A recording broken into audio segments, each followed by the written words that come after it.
بسم اللہ الرحمن الرحیم الحمد للہ الملک الحق المبین المتصاغر لعظمتہ جبابرۃ الطاغی المتخاذل لکبریائہ غدۃ المتمردین المعترف بربوبیتہ سائر الخلق اجمعین الصلاۃ والسلام والتحیات والاکرام علی اشرف الانبیاء والمرسلین وخاتم النبیین سیدنا و مولانا ابی القاسم محمد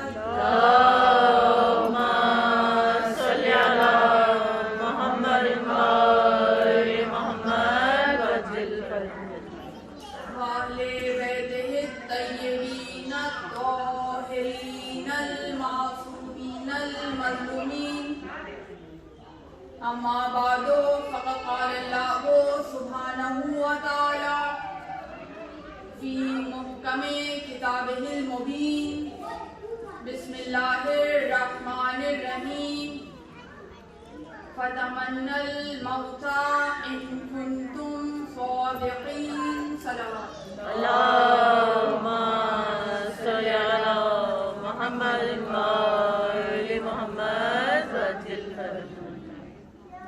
تمام حمد اللہ کے لیے کہ جس کی مدح تک بولنے والے کی رسائی نہیں، جس کی نعمتوں کو گننے والے گن نہیں سکتے، نہ کوشش کرنے والے اس کا حق ادا کر سکتے ہیں، نہ بلند پرواز ہمتیں اسے پا سکتی ہیں، نہ عقل و فہم کی گہرائیاں اس کی تہ تک پہنچ سکتی ہیں۔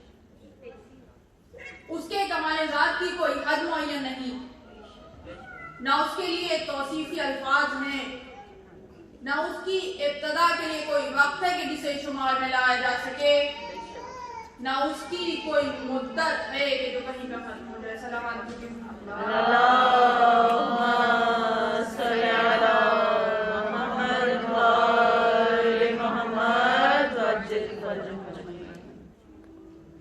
میں نے سرنامہ کلام میں قرآن مجید فرقان حمید کی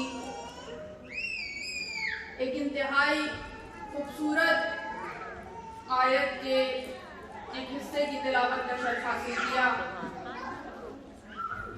یہ آیت وہ آیت ہے کہ جو انتہائی امید افزا آیت ہے کہ جس میں پروردگار عالم فرما رہا ہے کہ فتمنوا الموت ان کنتم صادقین، کہ موت کی تمنا کرو اگر تم سچے ہو، موت کی تمنا کرو اگر تم سچے ہو۔ تو دیکھیے یہ آیت وہ ہے کہ جو موت کے فلسفے کو، موت کی جو آگہی، جو تصور عام ذہنوں میں پایا جاتا ہے، اس کو بالکل بدل کے رکھ دیتی ہے۔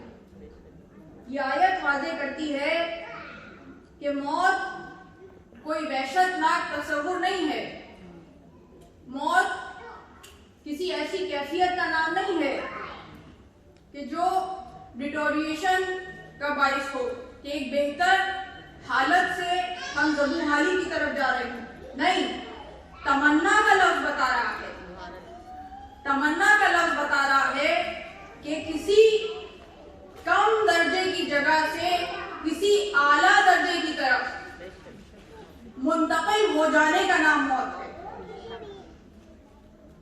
تو دیکھیے یہ محفل، یہ مجلس انہی مجالس کی طرح ہے کہ جن کے اصحال ثواب کی آج مجلس ہے، وہ بھی اسی طرح مجالس میں آیا کرتی تھی، ہماری انجمن میں ہوا کرتی تھی، ہماری محفل میں ہوا کرتی تھی، اس مجلس میں ہوا کرتی تھی۔ اب یہاں ہے نہیں جسمانی طور پر، مگر یہ کتنی امید افزا بات ہے۔ اس احساس کو ہم سب اپنے اندر اگر محسوس کریں کہ یہاں سے ایک بہتر جگہ ہماری بزم سے، ہماری محفل سے نکل کر اس بزم میں، اس محفل میں چلی گئی کہ جس بزم میں جانے کی تمنا ہم سب کی ہے، جس محفل میں پہنچ جانے کی تمنا ہم سب کی ہے، ہم سے سبقت لے گئی، ہم سے سبقت لے گئی، ہم سے پہلے پہنچ گئی۔ تو جب کوئی کامیابی کے ساتھ ایک امتحان کو مکمل کر لے، ایک امتحان کو پاس کر لے اور کرنے کے بعد اس کی ترقی ہو جائے اور زیادہ بہتر مراحل کی طرف اگر چلا جائے تو اس کی کمی تو محسوس ہوتی ہے۔ وہ کمی ہم اس کو چونکہ مس کرتے ہیں، اس کی پریزنس کو مس کرتے ہیں، اس لیے کمی کو ہم محسوس کرتے ہیں۔ یہ ہماری طرف سے جذبہ ہے کہ ہم اس کی کمی کو محسوس کر رہے ہیں، مگر اگر ہم خیر خواہ ہیں، اگر ہم سچی معنی میں کسی سے محبت کرتے ہیں تو پھر ہم خوش ہوں گے کہ ترقی ہو گئی، اس کی ہمارے پاس سے چلا گیا مگر بہترین جگہ پہ ہے۔ تو جب یہ معنی ہماری سمجھ میں آ جائیں، اور دیکھیے ایسی کوئی بات نہیں ہے کہ ہم اپنی طرف سے کہہ رہے ہوں یا روایت میں کے جملے ہوں فقط تو ہم کہیں کہ پتہ نہیں صحیح روایت ہے یا ضعیف روایت ہے۔ قرآن کی آیت ہے، قرآن یہ تصور دے رہا ہے کہ موت کی تمنا کرو، تو ہم سب کو موت کی تمنا ہونی چاہیے، اور جس جس کے ذہن میں یہ فلسفہ موت کا کہ جو قرآن کا لیا ہوا فلسفہ ہے، یہ تصور موت کا کہ جو قرآنی تصور ہے یہ زندہ ہے، یہ پنپ رہا ہے، تو وہ اب مرنے والے پہ، اور اس مرنے والے پہ، ہر مرنے والے پہ نہیں، اس مرنے والے پہ کہ جو اہل بیت کا چاہنے والا ہے، جو یہاں اس بزم میں بیٹھتا تھا کہ جہاں اہل بیت کی حمد و ثنا ہوتی تھی، اور اس کے دل میں یہ چاہ ہوتی تھی کہ اہل بیت سے ملاقات ہو جائے۔ ایک امام کہ جو امام وقت ہے، ان سے ملاقات کی کتنی تمنا ہوتی ہے ہمارے دل میں کہ بس ایک دفعہ چہرے کی زیارت ہو جائے، چاہے خواب میں ہو جائے، چاہے زندگی میں ہو جائے، کسی طرح ہو جائے، ہوتی ہے یعنی ہر مومن کی تمنا ہے۔ اور اگر اس پہ یہ انعام مل جائے کہ اب ایک کی زیارت نہیں، ایک کی زیارت نہیں، اتنے چہروں کی زیارت ہوگی، اتنے پرنور چہروں کی زیارت ہوگی کہ جس طرف نگاہ کرو گے نور ہی نور ہوگا۔ اللہم صلی علی محمد وآل محمد وعجل فرجهم اجمعین، نور ہی نور ہوگا۔ تو جب ایسی منزل پہ کوئی پہنچ جائے تو اب افسوس کا تو کوئی مقام ہی نہیں ہے، افسوس کا تو کوئی مقام ہی نہیں ہے، یہ تو مبارکبادی کا مقام ہے کہ کامیابی کے ساتھ اس دنیا میں زندگی بسر کی جائے، امتحانوں کو پاس کرتے چلے جائیں، اور اس کے بعد اس طرح سے ترقی ہو، اس طرح سے ترقی ہو، اس منزل پہ پہنچ جائیں، اس بزم میں پہنچ جائیں کہ جہاں پہنچنے کی ہر ایک کی تمنا ہے۔ جبھی تو کہا موت کی تمنا کرو۔ یہ کون سمجھ سکتا ہے یہ جملہ؟ مکتب اہل بیت، مکتب تشیع میں سانس لینے والے وجود کے علاوہ اور کوئی نہیں سمجھ سکتا۔ دوسرے اذہان یہ سمجھ ہی نہیں سکتے، ارے تمنا کیسے کریں، تمنا کیسے کریں۔ میں نے دو جملے بولے اور آپ کی سمجھ میں آ گیا کہ تمنا کی منزل کیا ہے۔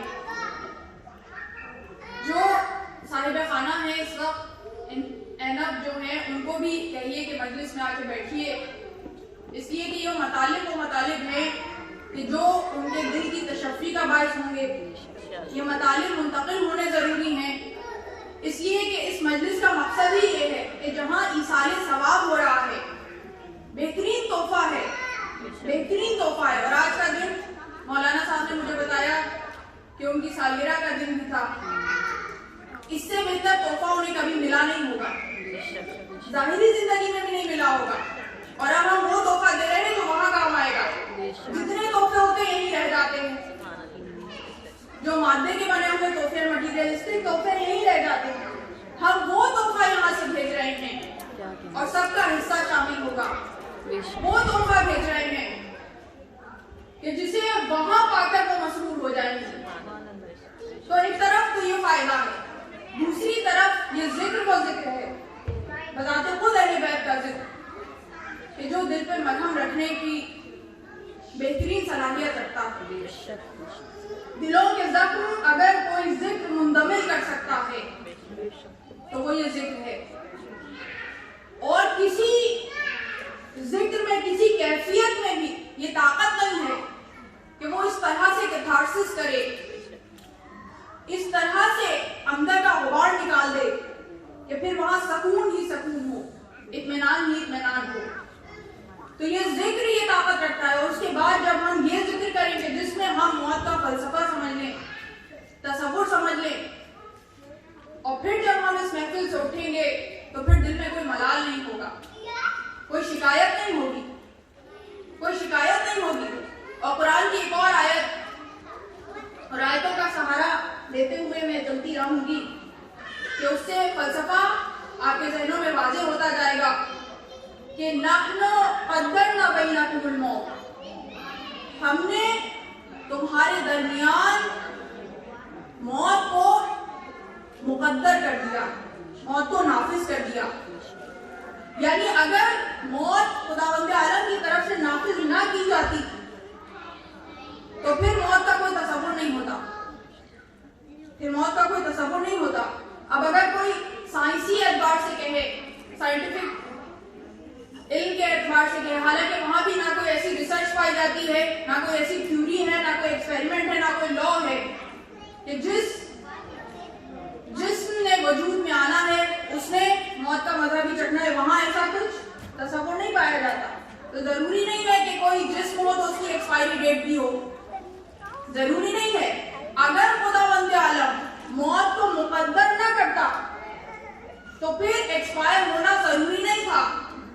اور ہمارے پاس تو کتنی مثالیں موجود ہیں، کتنی مثالیں موجود ہیں کہ اگر خدا کا اذن ہو، خدا کا اذن ہو تو پھر اس جسمانی وجود کو بھی اتنی مہلت ملتی ہے، اتنی مہلت ملتی ہے کہ اگر سائنسی اعتبار سے دیکھا جائے تو کہیں گے کہ بھائی ممکن ہی نہیں ہے کہ اتنی لمبی عمر ہو،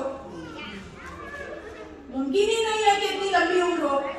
مگر جب خدا کا اذن ہو تو پھر جناب ادریس کو بھی اتنی لمبی عمر ملے، جناب خضر کو بھی اتنی لمبی عمر ملے، جناب عیسیٰ کو بھی اتنی لمبی عمر ملے، اور ان سب کے سید و سردار امام آخر الزمان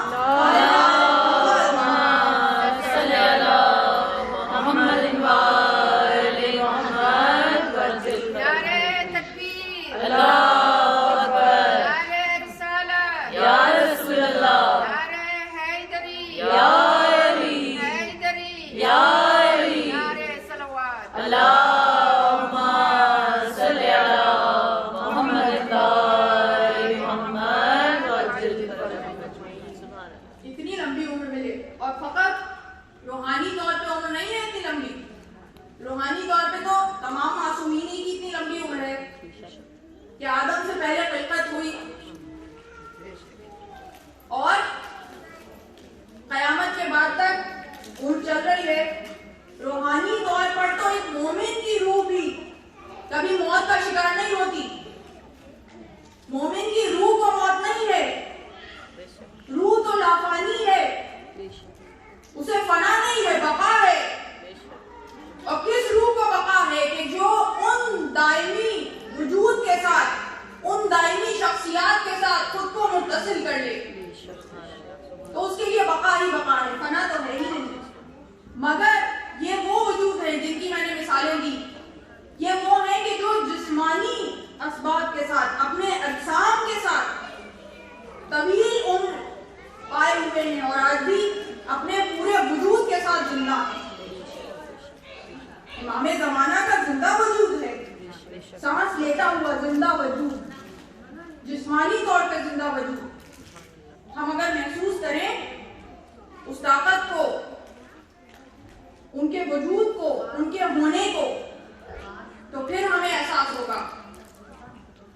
تو سائنسی اعتبار سے چاہے یہ ایک نہ سمجھ میں آنے والی بات ہو، مگر ہم نے کبھی یہ نہیں کہا کہ جو چیز سائنس سمجھ سکتی ہے وہی صرف سمجھ میں آ سکتی ہے. سائنس تو نہ روح کو سمجھ سکتی ہے، نہ خدا کے وجود کو سمجھ سکتی ہے، اس لیے کہ سائنس کی لمیٹیشنز ہیں. سائنس اس فزیکل ورلڈ کے بارے میں ہے، اس لیے اس کے علم کو فزکس کہا جاتا ہے. اور جو میٹا فزیکل ورلڈ ہے، بیونڈ فزیکل ورلڈ ہے، اسے میٹا فزکس کہا جاتا ہے کہ وہ بیونڈ لمیٹیشنز ہے فزیکل ورلڈ کے.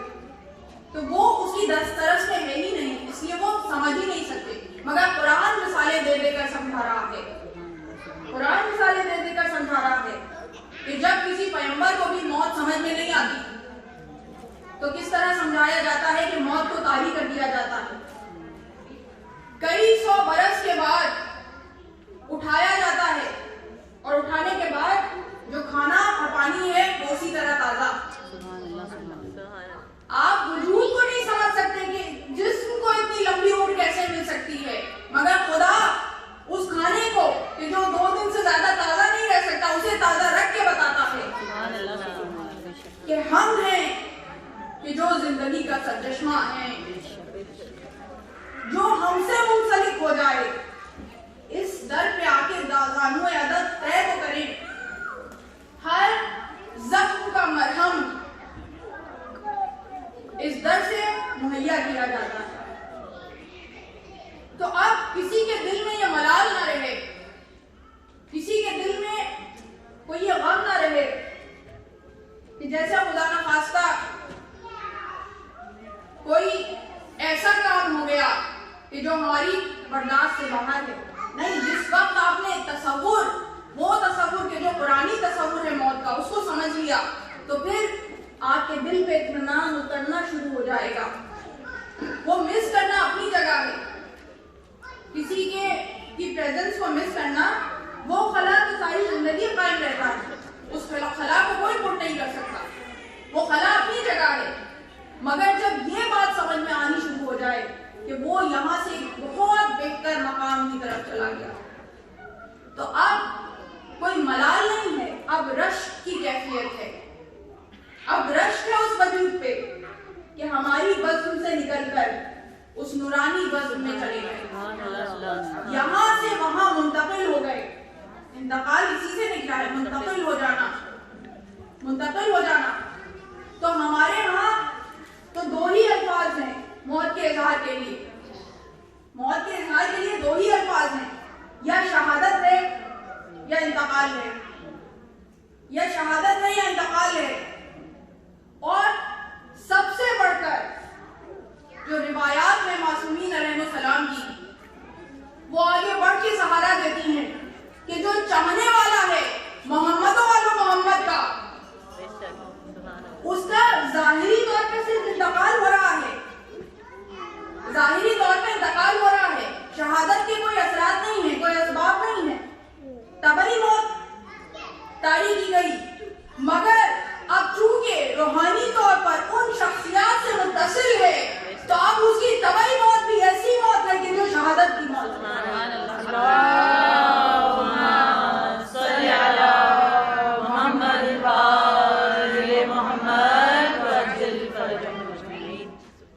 حدیث ذہنوں میں ہے نا، من مات امیتۃ حب آل محمد.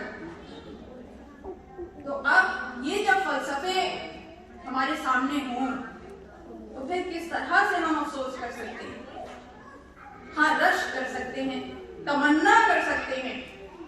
اب تمنا پیدا ہو رہی ہے نا دل میں، اب سمجھ میں آنا شروع ہوگا کہ وہ بہتر مقام، وہ شہادت کا مقام. اسی لیے میں نے کہا کہ جسمانی طور پہ موجود نہیں ہے مگر ہمارے ساتھ ہے. اس لیے کہ پھر قرآن کا فلسفہ، قرآن آواز دے کر کہتا ہے کہ جو شہید ہے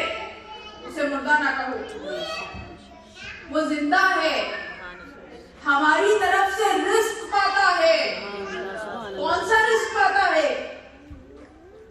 اس روٹی چاول کا رزق نہیں، یہ رزق جو یہاں تقسیم ہو رہا ہے، یہ رزق وہ وہاں بھی پاتا ہے. اسی لیے کہا کہ آج ہم وہ تحفہ بھیج رہے ہیں جو وہاں بھی کام آئے گا. آج وہ تحفہ بھیج رہے ہیں کہ جسے لے کر روح مسرور ہو جائے گی، شاد ہو جائے گی. تو جب ایسے خوبصورت وسیلے ہوں تو موت کیسے خوشنما نہ ہو جائے، موت کیسے خوشنما نہ ہو جائے. اور یہ جو مثالیں ہیں اور یہ جو آیات ہیں، روایات ہیں، یہ اگر کوئی سمجھ سکتا ہے تو وہ محمد و آل محمد کا چاہنے والا ہی سمجھ سکتا ہے. اور کسی شعور میں اتنی طاقت نہیں ہے. یہ تو میں آیتوں کی بات کر رہی ہوں، روایتوں کی بات کر رہی ہوں، عام جملے کہ جو حکایات محاورات مشہور ہیں. موت درماندگی کا وقفہ ہے، آگے چلیں گے دم لے کر. موت ایک درماندگی کا وقفہ ہے. موت کو اینڈ نہیں سمجھو، اینڈ نہیں ہے، ڈیڈ اینڈ نہیں ہے. یہ جو عام تصور ہے، دیکھیے یہ باتیں انتہائی ضروری ہے کہ ہم اپنے بچوں میں منتقل کریں. یہ تصورات اگر ہم نے اپنے بچوں میں منتقل کر دیے تو اتنی مثبت سوچ پنپے گی، کوئی نیگیٹیوٹی نہیں ہوگی.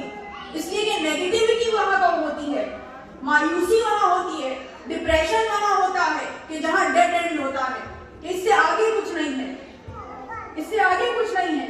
جب یہ یقین پیدا ہو جائے، یہ ایمان پیدا ہو جائے، یہ تصور واضح ہو جائے کہ یہ تو آگے بہتر مراحل کی طرف جانے کا ایک دروازہ ہے، ایک دروازہ ہے. دروازے کے اس طرف وہ عالم ہے کہ جو عالم بالا ہے. عالم بالا، بالا ہی سے پتہ چل رہا ہے کہ اعلیٰ ہے، اونچا ہے، عرفہ ہے. تو جب کوئی اونچائی کی طرف جائے، بلندی کی طرف جائے، رفتوں کی طرف جائے، تو کیسے اس کے منتقل ہو جانے پہ افسوس کرے. صرف رشک کی کیفیت ہو سکتی ہے، یا پھر اگر کسی کو ملال ہو سکتا ہے، وحشت ہو سکتی ہے. یعنی سمجھ میں نہیں آتا، لوگوں کو تو موت سے وحشت ہوتی ہے. جہاں ایسا موضوع چھیڑا تو کہتے ہیں بھئی کیسے آپ ایسی گفتگو کر لیتی ہیں، ہم تو 5 منٹ نہیں سن سکتے. تو وہیں پہ وحشت طاری ہوتی ہے جہاں یہ تصورات واضح نہیں ہوتے، جہاں تصورات واضح نہیں ہوتے.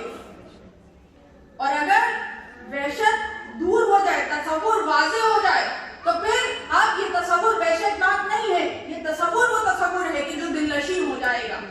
موت ایک دل نشین حقیقت کا نام ہے، دل نشین حقیقت کا نام ہے.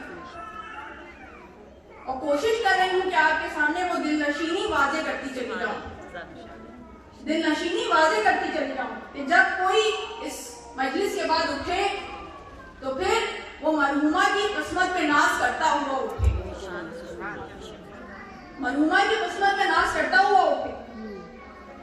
اس لیے کہ اس مکتب سے تعلق ہے، اس مسلک سے تعلق ہے جہاں یہ تمام باتیں واضح ہیں، جہاں تمام علوم آ کر، وہ تو زندگی کا ڈیڈ اینڈ سمجھتے ہیں، جہاں تمام علوم کا ڈیڈ اینڈ ہے وہاں اس مسلک کا آغاز ہوتا ہے، یہاں علوم کا آغاز ہوتا ہے. تمہارے علوم آ کر ڈھہ جاتے ہیں اس لیے کہ سب مادے کے بنے ہوئے ہیں، وہ اس عالم بالا تک پہنچ ہی نہیں سکتے اس لیے کہ مادی وجود رکھتے ہیں. یہ علوم وہ ہیں کہ جو اس عالم کے متعلق ہیں، جو اس عالم میں جائے گا تبھی تو وہاں کی خبر لائے گا، جو اس عالم میں جائے گا تبھی تو وہاں کی خبر پہنچائے گا. جس نے اس عالم کی شکل ہی نہ دیکھی ہو، جو اتنا بدقسمت ہو کہ اس کے بڑوں نے اس عالم کا تصور ہی منتقل نہ کیا ہو، تو پھر کیسے اس کا علم ہوگا، کیسے اس کا یقین ہوگا، کیسے وہ علم منتقل کرنے کی صلاحیت اس کے اندر ہوگی. اب آپ کو سمجھ میں آئے مایوسی کیوں ہوتی ہے، ڈپریشن کیوں ہوتا ہے. تو مایوسی اور ڈپریشن اور نیگیٹیوٹی ہونا یہ